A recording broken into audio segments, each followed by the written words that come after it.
আসসালামু আলাইকুম সুপ্রিয় শিক্ষার্থী, জেবি ম্যাথকে স্বাগতম। আমরা আজকে দশম শ্রেণীর অনুশীলনী 11.1 অর্থাৎ বীজগণিতিক অনুপাত ও সমানুপাত এই অধ্যায়ের আমরা 1, 2 এবং 3 নম্বর প্রশ্নের সমাধান করব। প্রথমে আমরা 1 নম্বর দিয়ে শুরু করব। তো দেখো 1 নম্বর প্রশ্ন বলা আছে, দুটি বর্গক্ষেত্রের বাহুর দৈর্ঘ্য যথাক্রমে a মিটার এবং b মিটার হলে এদের ক্ষেত্রফলের অনুপাত কত? এখানে হচ্ছে দুটি বর্গক্ষেত্রের বাহুর দৈর্ঘ্য a এবং b যদি হয় তাহলে এদের ক্ষেত্রফলের অনুপাত কত হবে? তাহলে আমরা এখানে 1 নাম্বার আমরা ধরে নিই যে প্রথম বর্গক্ষেত্রের বাহু a মিটার, ঠিক আছে। এটা হচ্ছে প্রথম বর্গক্ষেত্রের বাহু, আমরা a মিটার ধরে নিলাম। এখন এই প্রথম বর্গক্ষেত্রের ক্ষেত্রফল তাহলে কি হবে? বর্গক্ষেত্রের ক্ষেত্রফল সমান আমরা জানি বাহু স্কয়ার, তার মানে এখানে হবে কি a স্কয়ার বর্গ মিটার, ঠিক আছে। বাহু যদি a হয় তাহলে ক্ষেত্রফল হবে a স্কয়ার বর্গ মিটার। এখন দ্বিতীয় আমরা যে দ্বিতীয়টা দেওয়া আছে দ্বিতীয় বর্গক্ষেত্র, তাহলে এবার দ্বিতীয় বর্গক্ষেত্রের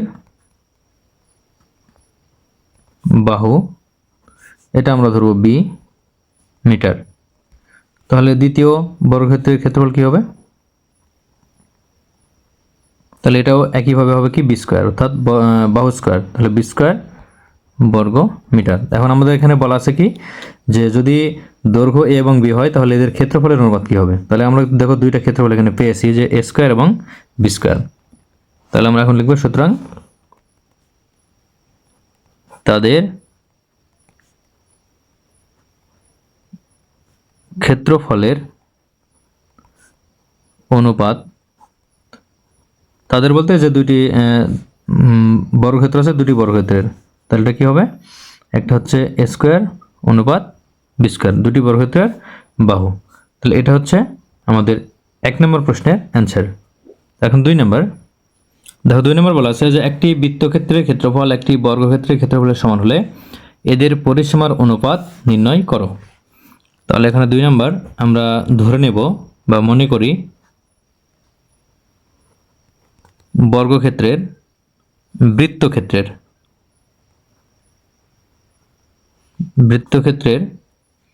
যেহেতু ক্ষেত্রফল, তাহলে আমাদের এখানে কিন্তু ধরতে হবে বৃত্তক্ষেত্রের ব্যাসার্ধ সমান আর এখানে কোনো একক নাই, আমরা একক ধরতে পারি একক। এখন আমরা যদি বৃত্তক্ষেত্রের ক্ষেত্রফল বের করি তাহলে কি হবে? আমরা জানি বৃত্তের ক্ষেত্রফল সমান পাই আর স্কয়ার, তাহলে এখানে হবে পাই আর স্কয়ার, এটা হচ্ছে বর্গ একক। যেহেতু এখানে কোনো একক নেই আমরা বর্গ একক ধরব। এখন দেখো এখানে আছে যে এটা হচ্ছে বৃত্তের, এখন বর্গক্ষেত্রের, তাহলে আমরা বর্গের এখন ধরব। আবার বর্গক্ষেত্রের তাহলে বর্গক্ষেত্রের বাহু হবে বাহু আমরা এটা a ধরব, a একক, এটার কোনো একক নাই। তাহলে সুতরাং এখানে আমরা বর্গক্ষেত্রের ক্ষেত্রফল কি হবে? তাহলে বর্গক্ষেত্রের ক্ষেত্রফল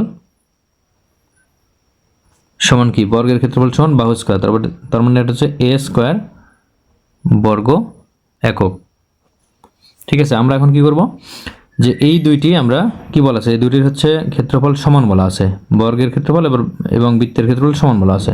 তাহলে আমরা লিখব প্রশ্ন মতে তাহলে বর্গের ক্ষেত্রফল কি? পাই আর স্কয়ার সমান বৃত্তের ক্ষেত্রফল পাই আর স্কয়ার আর বর্গের ক্ষেত্রফল হচ্ছে a স্কয়ার, ঠিক আছে। তাহলে বা এখান থেকে আমরা আর স্কয়ারটা আমরা এখানে স্কয়ার আছে, এই স্কয়ারটা আমরা এবারে নেব।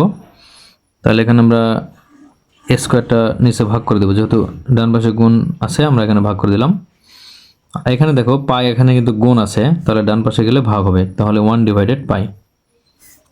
দেখো বুঝতে পারছো কিনা যে এখানে আর স্কয়ার আছে গুণ অবস্থায় অর্থাৎ উপরে আছে, এখানে a স্কয়ার কিন্তু উপরে আছে, a স্কয়ার কিন্তু কোনো কিছুর নিচে নাই বা ভাগ হয়ে নাই, তাহলে যেহেতু আমরা স্কোয়ারের টার্ম এক জায়গায় নিব এই জন্য আর স্কোয়ার নিচে স্কোয়ার নিলাম, এটা ছিল গুণ, ভাগ আকারে নিলাম। আর এখানে পাই ছিল, পাই কিন্তু উপরে ছিল গুণ আকারে, তাহলে এখানে আমরা ভাগ করে দিলাম। ঠিক আছে, তাহলে আমরা এখান থেকে পাবো, দেখো এখানে আর ডিভাইডেড এ যদি একবারে নিই তাহলে একটা স্কোয়ার দিলে কিন্তু নেওয়া যায়, যে আর ডিভাইডেড এ নিয়ে আমরা দুইটি স্কোয়ার না দিয়ে একটি স্কোয়ার দিলাম, সমান এখানে কি হবে 1 ডিভাইডেড পাই হবে। ঠিক আছে, তাহলে বা আমরা যদি আর বাই এ এর মান বের করি তাহলে আর ডিভাইডেড এ সমান এখানে স্কোয়ার ডান পাশে গেলে রুট হবে, তাহলে রুট ওভার 1 ডিভাইডেড পাই। ঠিক আছে, এটা হচ্ছে আর ডিভাইডেড এ, অর্থাৎ আর হচ্ছে বৃত্তের ব্যাসার্ধ আর এ হচ্ছে বর্গের বাহু। তাহলে আমরা এই দুটার অনুপাত কিন্তু এটা মানে বের করার জন্য এভাবে আর ডিভাইডেড এ নিলাম। ঠিক আছে, তো এখন দেখো এখানে কি বলা আছে যে এদের পরিসীমার অনুপাত নির্ণয় করো। তাহলে পরিসীমার অনুপাত কত হবে? তাহলে এখন উভয়ের পরিসীমা আমরা বের করব, যে প্রথমে বৃত্তের পরিসীমা, যেটা পরিসীমাই কিন্তু পরিধি, হ্যাঁ পরিসীমা যা পরিধিও তাই, এটা তোমরা না লিখলেও সমস্যা নাই, এটা না লিখলেও সমস্যা হবে না। তাহলে পরিসীমা বা এটা পরিধি একই কথা। তাহলে এটা হচ্ছে কি 2 পাই আর। ঠিক আছে, আর বর্গের পরিসীমা, বর্গের পরিসীমা কি? এই বর্গের পরিসীমা হচ্ছে বর্গের পরিসীমা সমান কি? বর্গের পরিসীমা হচ্ছে 4টা বাহুর যোগফল অর্থাৎ 4a। তাহলে এই দুইটা কিন্তু আমাদের পরিসীমা এবং বৃত্তের এবং বর্গের পরিসীমা আমরা পেলাম। এখন এখানে বলা আছে যে এদের পরিসীমার অনুপাত নির্ণয় করতে হবে। তাহলে এখন আমরা অনুপাত নির্ণয় করব। তাহলে আমরা লিখব যে সুতরাং বৃত্তের পরিসীমা অনুপাত বর্গের পরিসীমা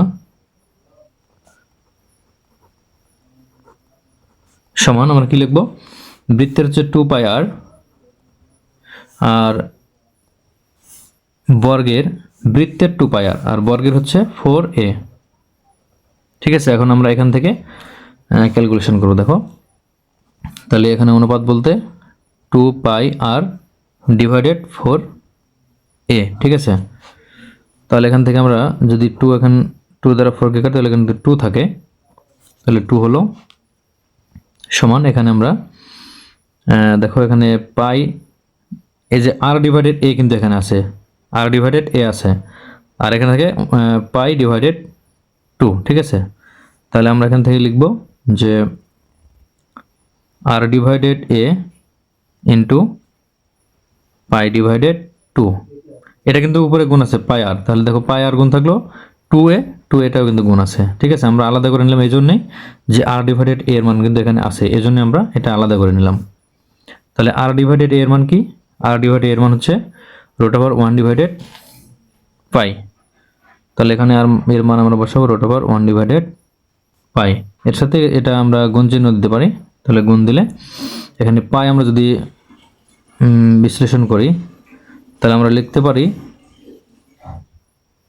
root pi into root pi. আমরা রুট পাই দুইটা নিলাম এই জন্যই যে আমরা যদি এক্স কে স্কোয়ার করি তাহলে কিন্তু কি হয়?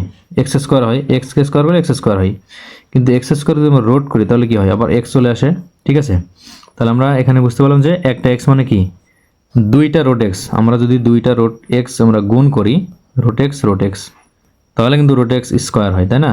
রুট এক্স এরপর স্কোয়ার, এখন এই স্কোয়ার রুটে কাটে, এজন্য আমরা একটা পাই থেকে দুইটা রুট পাই পাবো। ঠিক আছে, আমরা এই যে এখানে রুট পাই থাকবে এই জন্য এটা কাটার জন্য আমরা দুইটা রুট পাই এখানে নিয়েছি, আর নিচে হবে কি 2। তাহলে এখান থেকে দেখো 1 কে রুট করলে 1 হয়, আর এই যে পাই কে রুট করলে রুট পাই ইন্টু এখানে root pi into root pi divided এই যে নিচে 2 ছিল এই 2 হবে। তাহলে এখান থেকে একটা পাই রুট কাটবে, তাহলে থাকবে কি? উপরে থাকবে শুধু রুট পাই, নিচে থাকবে 2। তাহলে আমরা দেখো এখান থেকে অনুপাত থেকে কিন্তু এই যে ভাগ আকারে লিখছিলাম, এখন আমরা এইটাকে অনুপাত আকারে লিখব। তাহলে এটা কি হবে? সুতরাং সমান সমান হবে কি রুট পাই অনুপাত 2। এটা হচ্ছে অ্যান্সার, অর্থাৎ এই যে বৃত্ত এবং বর্গের পরিসীমার অনুপাত আমাদের রেজাল্ট আসছে কি লাস্টে রুট পাই ইন্টু 2, এটাই হবে অ্যান্সার। ঠিক আছে, তো এখন 3 নম্বর অঙ্ক করবো আমরা। তাহলে দেখো 3 নম্বর প্রশ্নে কি বলা আছে যে দুইটি সংখ্যার অনুপাত 3:4 এবং এদের লসাগু 180, সংখ্যা দুটি নির্ণয় করো। দুইটি সংখ্যার অনুপাত 3:4, হ্যাঁ, এবং এই দুইটি সংখ্যার গুণফল 180। তাহলে ওই দুটি সংখ্যা আমাদের নির্ণয় করতে হবে। তাহলে 3 নাম্বার আমরা ধরি বা মনে করি আমরা এগুলোকে চলকে ধরবো যে প্রথম সংখ্যা অথবা একটি সংখ্যা ধরতে পারি। একটি সংখ্যা আমরা এখানে 3 যেহেতু আছে 3x লিখব, 3x, ঠিক আছে। আর অপর সংখ্যা কি হবে? অপর সংখ্যা হবে তাহলে কি, এটা আমরা 4x ধরবো, তাহলে 4x। এখন একটি যদি 3x একটি যদি 4x হয় তাহলে দেখো এদের লসাগু বলা আছে। তাহলে এই দুটি সংখ্যার লসাগু আমরা কি পাবো? তাহলে সুতরাং সংখ্যা দুটির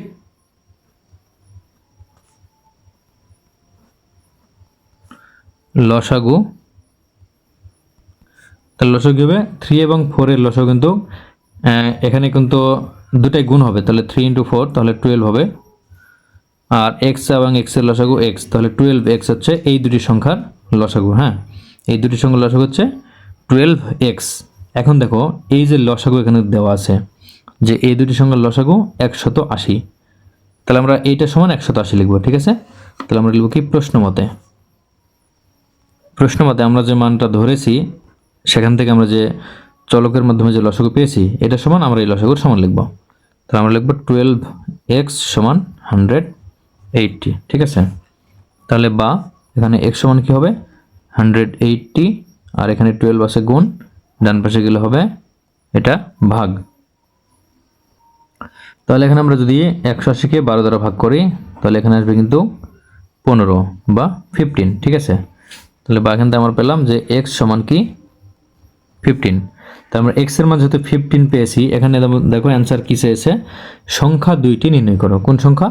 এই যে চলকের মাধ্যমে যে সংখ্যা দুটি ধরেছি আমরা, একটি সংখ্যা অপর সংখ্যা, ঠিক আছে, এই দুটি সংখ্যা আমাদের নির্ণয় করতে হবে। এখন এখানে আমরা এই x এর মান বসালে কিন্তু দুইটি সংখ্যা পেয়ে যাব। তাহলে সুতরাং আমরা লিখব সুতরাং একটি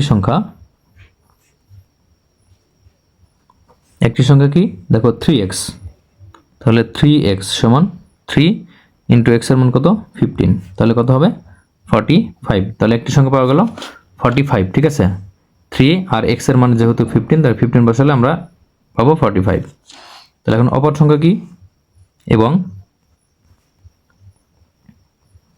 অপর সংখ্যা, তাহলে অপর সংখ্যার সমীকরণ কি ছিল? দেখো অপর সংখ্যা ছিল 4x, ঠিক আছে। তাহলে আমরা এখানে বসাবো 4x সমান 4 × x এর মান 15, তাহলে 4 × 15 করলে কত হয়? এটা হবে 60, ঠিক আছে। তাহলে আমাদের অ্যান্সার কিন্তু 45 এবং 60। তাহলে আমরা লিখব সুতরাং সংখ্যা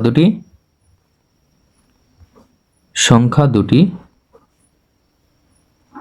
45 এবং 60, এটা হচ্ছে 3 নম্বরের অ্যান্সার। আজকে এ পর্যন্তই, ধন্যবাদ সবাইকে।